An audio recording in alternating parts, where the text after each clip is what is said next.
Good afternoon, friends. So, I'll be giving this important talk on guidelines and the law. Where is the balance? So, this talk I gave it in HICS 2020 webinar meet that was conducted on 20th June 2020. So, it's a good topic and I enjoyed preparing for this topic. So, I thank my good friend Samvedam in giving me this talk. So this is a good cartoon where you see there is a lawyer arguing with the judge that the doctor is liable to be ignorant because he has not followed the guidelines. So this is what this cartoon says. So as doctors, we all need to understand. So what is the balance between guidelines? Are we mandated to follow the guidelines, and would we be found guilty if we have missed out any aspect of the guidelines? So that is what we are here to answer. So, as back as 4th century BC, Plato, who is a Greek philosopher, he mentioned that the doctors should form a council and they should exchange info in the council, and they should express their major views in the council, and they should codify whatever has been expressed in the council has to be codified. And way back in 4th century BC, he emphasized that whatever has been codified should be published, and this published material, which later was called as guidelines, is what should be followed across the board. So this is expressed way back in 4th century BC.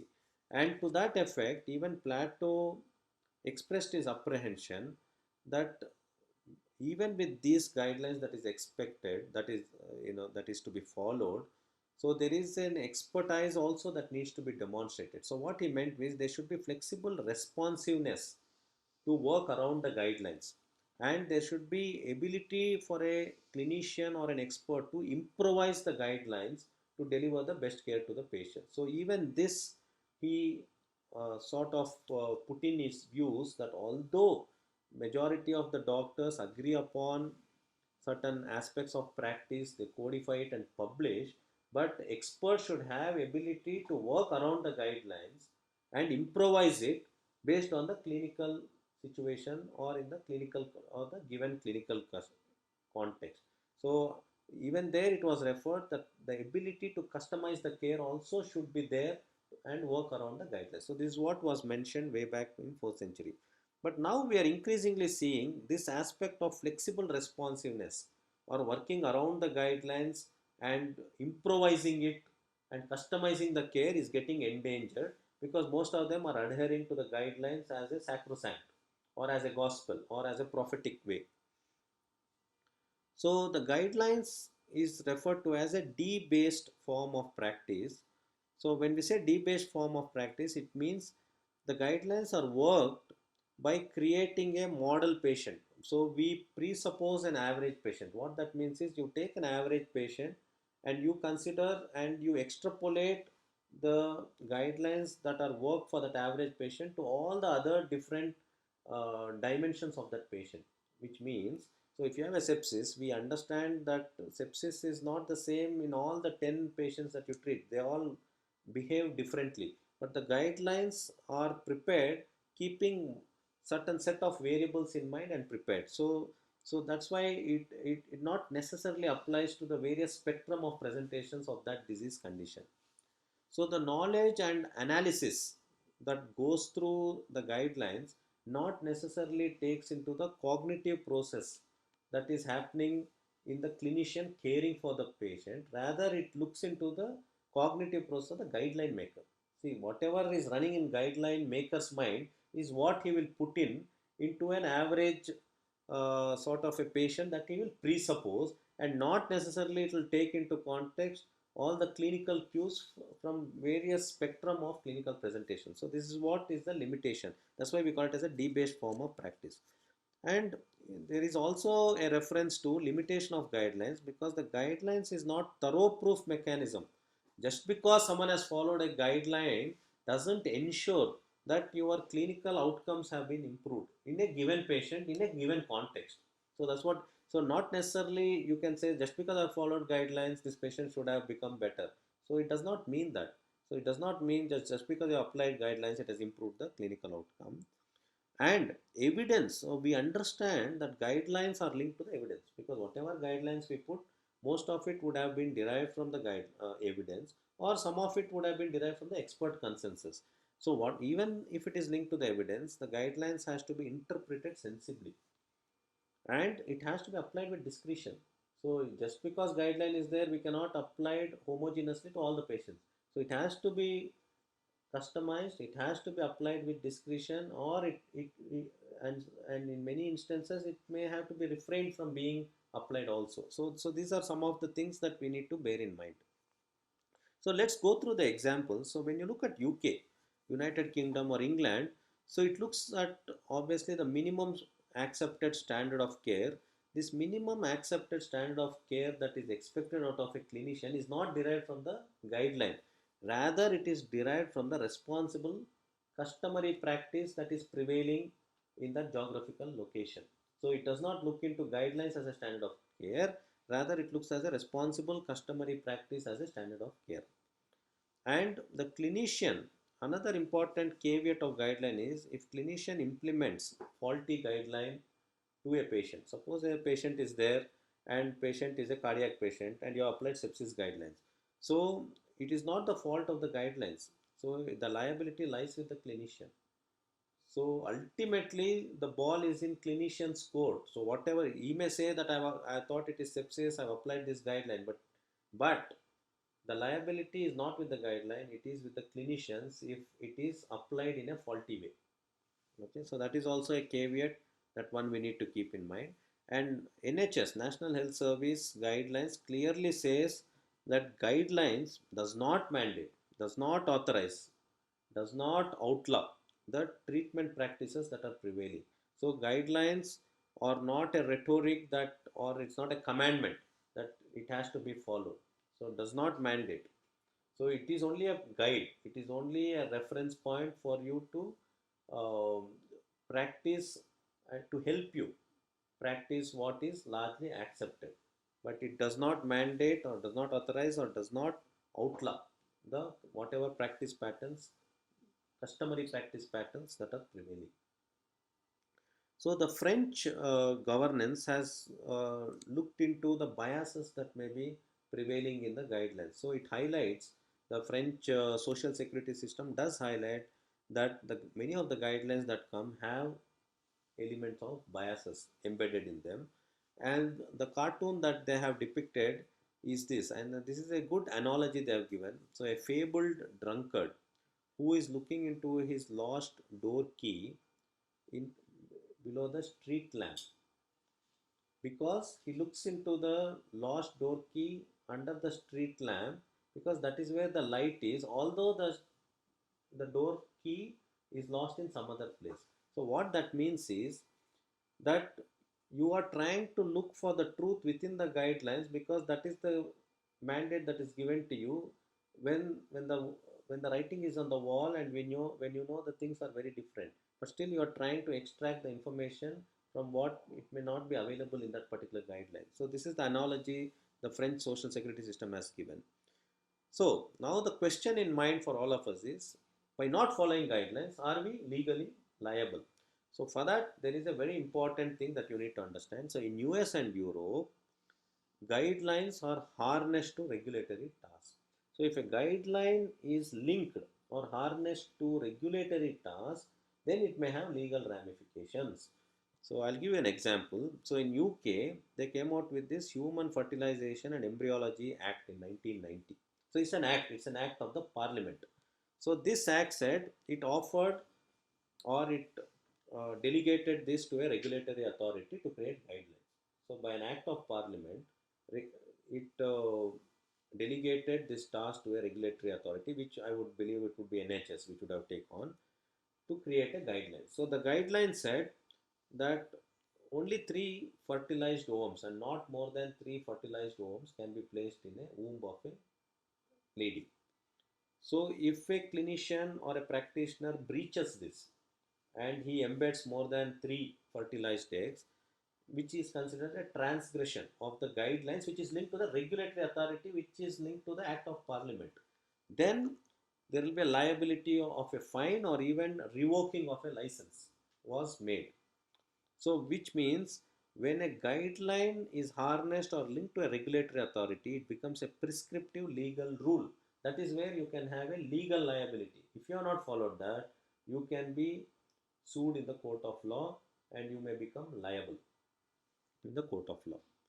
So in the French system, the French social security system, they came out with 147 mandatory practice guidelines which are linked or harnessed to regulatory authority, which means you are mandated to follow that. If you do not follow that and you have a lawsuit against it, you may be vulnerable for criminal or legal liability. So they came out with 147 mandatory practice guidelines in 1993, which was called Lloyd Toolard 9398, which encompasses the investigations, treatment, because it's a social security system, investigations, treatment, and certain therapeutic intervention and the surgical aspects. So, but these guidelines, which was linked to the regulatory authority, was involved or was mandated to determine your reimbursements to private practitioners and reimbursement to the health authorities or the health councils. So this is where you see. So what this means is, if you have not followed these mandatory practice guidelines, then you may not be eligible for the reimbursements. So that again is a caveat which where you will be mandated to follow guidelines. And I'm sure this is happening in private healthcare also, where many times, especially in US, you are linked to the insurance company. So if you have not followed the mandatory guideline which is linked to the insurance or which is linked to the regulatory authority, then your insurance will not be given. So these are some of the caveats which are evolving from the guidelines. So you need to be aware. So where you are caught up with. So by not following certain guidelines, first thing is you should ascertain whether your guideline is linked to a regulatory authority. If it is, so the typical example I can give is the present prevailing COVID situation in India. So in COVID-19 situation, all the guidelines that are coming from government of India is linked to a regulatory authority because it's coming from this government. So if we do not follow the guideline that is coming from a regulatory authority, which is government, honorable government of India, and you are filed a lawsuit, so you would become culpable or you would become liable for having not followed a regulatory guideline that has coming from government of India. When I say government of India has mandated ICMR to be a regulatory authority. So it flows like that. So if you have not followed a guideline that has come from ICMR, which is Indian Council of Medical Research, so there is a possibility if a criminal law or a lawsuit is filed, that culpability is possible. That's what it means. So, and even the French Social Security mandates that these mandatory guidelines, when it is published, it becomes an enforceable agreement. So now having spoken, having clearly understood as to where the guidelines are placed. So for all the listeners, guidelines linked to regulatory authority, take it very seriously. Guidelines not linked to regulatory authority. So I can say the Indian Society of Critical Care Medicine guidelines. It is not linked to any regulatory authority. It is not linked to mandatory guidelines. Suppose if some of our guidelines is taken by ICMR and say this is the gospel to be followed, then it becomes a regulatory guideline. So none of our societal guidelines could be taken as a mandatory regulatory body linked guidelines. So that is the difference. So having done that, but that does not absolve you if you have done something erroneously negligent. So then we need to understand what is standard of medical care. So standard of to ascertain to ensure if the clinician has followed standard of medical care, what is universally accepted is application of this Bolam test. So Bolam test is a very historic test that came in 1957, which was a um, case between Bolam and Fran Hospital. So where judges note in Bolam test, what judges note is there is a minimum standard of care that is expected out of a clinician to have delivered to the patient. And that special skill, whatever he is credentialed to be. So suppose if a intensivist, there are certain procedures or certain skills that is expected to demonstrate or his credential to demonstrate, and judge is only ascertaining if that special skill is exercised. And even there, judge acknowledges even in that standard of care there can be two schools of thoughts. So like a simple example, suppose there is a lawsuit on an intensivist. And then intensivist has possibly not used steroids in septic shock. So again, there are two schools of thoughts there. So judge recognizes that, because there is one school of thoughts which may say there is a strong evidence that we should use corticosteroids in septic shock. There may be other, there is not there may be, there is other school of thoughts which say they don't believe in steroids in septic shock. So judge acknowledges that, and that takes into due consideration. When that situation arises, what judge does is he will refer it to the expert opinion, so expert team. So what listeners need to appreciate here is your expert opinion or expert panel that is created by the court of law is placed at a much higher pedestal than the guidelines. So that is why there is a lot of emphasis or lot of sort of a leverage for the seniority of the practitioners or the experience of the practitioners or the academic standing of the practitioners, that becomes more valuable than the guideline. So this is what we need to, all the listeners need to clearly understand. Because I've been part of an expert panel where we have given inputs for such situations where the court of law obviously looks into our state medical council, and our Karnataka medical council appoints the expert committee where we give our inputs. So that is how it works. So the typical example is this case, Cranley versus Medical Board of Western Australia, that came in 1990, where injection diazepam was given to a patient who was a heroin addict, and this did not comply with national methadone guidelines. So this is a regulatory, because this has come from the national guidelines, and it is a national which is harnessed to a regulatory body. Because it was not complied to a regulatory guideline, the court pronounced him guilty for infamous and improper conduct. So that was Dr. Cranley.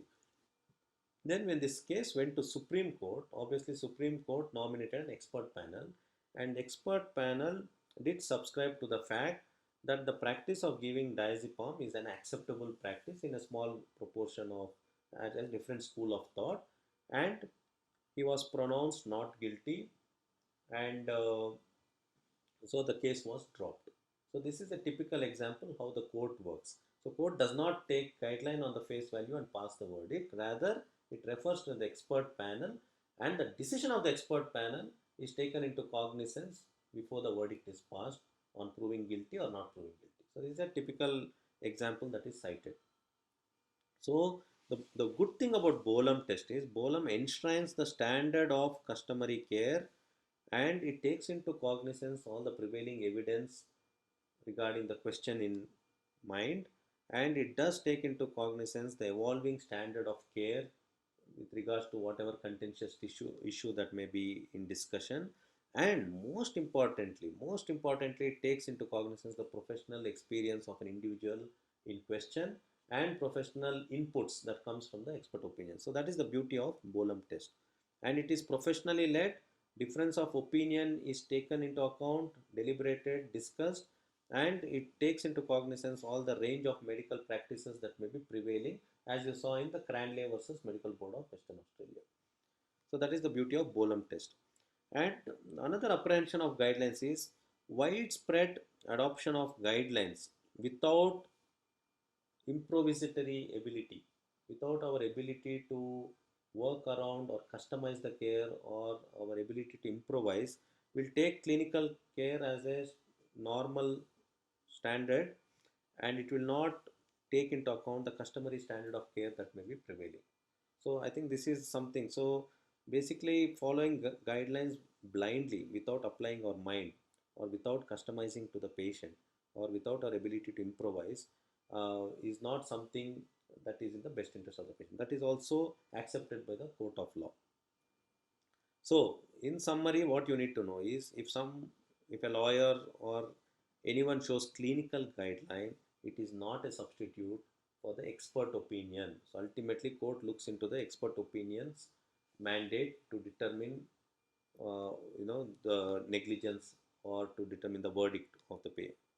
And guidelines is not a gold standard, and court also acknowledges that just because you are compliant with guideline, that you have followed a reasonable, or you have followed or delivered a reasonable standard of care, is not what that it accepts. Just because you are not compliant with guidelines court does not consider that as negligent. So court does not really say, oh, you have followed guidelines, so you are okay. It does not say that. You can still be culpable even if you have followed guidelines and applied it in a wrong way. And just because you have been not followed the guideline, you have done something, even then it doesn't say it is negligent. Ultimately it will refer to the expert opinion. Expert opinion will make an analysis and give a report to the judge, and he will make a call based on that. This is what I want listeners to understand. To that effect, listeners need to know what is negligence. Negligence is, first thing is, you have accepted the patient and you have owed allegiance of duty of care to the patient. So once you have taken the patient under your treatment, it means you have offered your duty of care, you have owed duty of care to the patient. And after having owing the duty of care, there has been a breach in the care that you have provided, and that breach has caused the harm to the patient. And the court looks into, or the expert opinion, if they look whether this harm that was that that happened to the patient, was it foreseeable and was it reasonably avoidable. So this is what the court looks into. So these are the important dimensions that court looks into to determine whether someone is guilty or not. So now coming to the authors of the guidelines, whether authors are liable. So the authors of any guidelines are not liable for incorrect or misleading statements, and there is no duty of care of any of the authors of the guidelines towards its readers. So ultimately the court recognizes it is the reader who should interpret whether the guidelines that is narrated applies to the patient he is treating. That's what it all boils down to. Unless you prove in the court of law that the author has foreseen or has foreseen that what is communicated in the guideline is impelling the reader to follow what is written and has not left him with much choice of other options, then only the authors can be liable, which is remotely possible. Unless you are proving that author has written something which has forced the reader to follow that, and reader did not have any options, unless you prove that, so the authors are not liable. And even it says, even any of the organization or institution that has come with guidelines, like Indian College of Critical Care Medicine, if it comes with a guideline, Indian College of Critical Care Medicine cannot be held responsible for any pitfalls that may happen in applying that guidelines. So this is also very clear. So if you want to really keep your guideline very safe, then you can do something called prefacing the guidelines with multiple statements. So this the British people do it very well. The example is in 1977, the British people came with these guidelines for malaria prevention for its travelers going to Africa. So when they came out with the guideline, they prefaced with multiple statements like this. They said the guideline is by experience, it's on professional opinion. It's an opinion, and the guidelines has inadequate data to give unequivocal views. And then whatever guidelines is given is only an acceptable options. And even the drugs that is listed in the guidelines is licensed, and it is the responsibility of the licensing authority if they use it. So basically they put all this as a disclaimer, and at the end they write guidelines to be read as supplement. So which means you have prefaced your guidelines with multiple of these disclaimers so that you keep it as legally safe. So this is also recommended. So if you consider the guidelines that you are issuing would have some legal ramification, put a disclaimer. Like the example I can give is, when I put up a guideline for our Karnataka state for COVID, we came out with a guideline. I put a disclaimer: none of the drugs that are recommended are a standard of care, and this is something that will evolve over course of time. So we put up a disclaimer. I put it as a disclaimer, so that would keep it safe from legal entanglement. And again, the court recognizes guidelines historically that have been taken into account to prove someone negligent is only less than 7%. So it has not had a great value in proving anyone as negligent. And every clinician, it is expected to apply the guidelines with appropriate clinical discretion and take the expert inputs before you apply the guidelines if you are in doubt. Okay. And even if guidelines is linked to as a legal standard, there can be sensible discretion that can be applied whilst applying. And the court also recognizes what this discretion is. Discretion is readiness to deal with each case on its merit. So still, even though your guideline is harnessed to a regulatory authority, is harnessed to a legal body, still you can apply your discretion, and court recognizes that discretion is acceptable. Discretion basically means customizing to the patient on board. So guidelines are there to assist, cannot mandate or authorize, cannot outlaw treatment practices, and cannot coerce an individual to follow what is written. And guidelines, there are certain philosophy behind guidelines, that it has to be extensive, critical, well balanced info on diagnosis and treatment.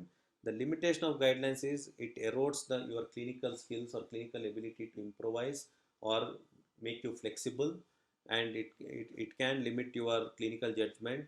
And guidelines acts more as a ready-made cookbook, and we know there is no one cookbook for all the patients, so you have to individualize, you have to customize the care.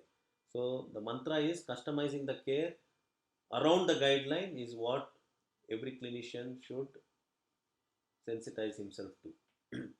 So the take home message is the guideline as a to be used as a verdict in the court of law is not self-evident. So guidelines is not taken as a mantra as or a prophetic document to pronounce anyone as being negligent. And guidelines are always subservient to the expert panel. So expert panel are put at much higher pedestal than a guideline. So the seniority, the academic standing or professional standing of an expert is what is valued more. But if guidelines are harnessed to a regulatory authority and it is linked to some insurance, then it may have some bearing. I think this is the phase which is evolving in healthcare. So you need to find out if any of your insurance companies are linked to any of the guidelines, because the reimbursements can be a problem if you are not followed guidelines, if it is linked to insurance or any other regulatory body. And it is expected that guideline makers have a dialogue with all the clinicians who are at a much senior level, who are caring for the patients, to take their inputs as experts before formulating any guidelines. And guidelines um, should value all the inputs that come from the clinicians. So that is also encouraged. And guidelines should take into the cognitive process of the clinician and then apply with discretion. And they do differ from textbooks, they do differ from the notes, or they do differ from the expert opinion, and that has to be recognized. And again, re-emphasizing, reiterating, guidelines have no managerial or legal mandate. And guidelines, the strengths, the weaknesses and relevance of the research has to be encompassed in the guidelines and has to be applied appropriately with proper interpretations. So thank you very much. I end with this cartoon. I'm sure you would have seen. So thank you very much. You can rehear to this lecture on my website www.drpradeeprangappa.com to gain more clarity and insights.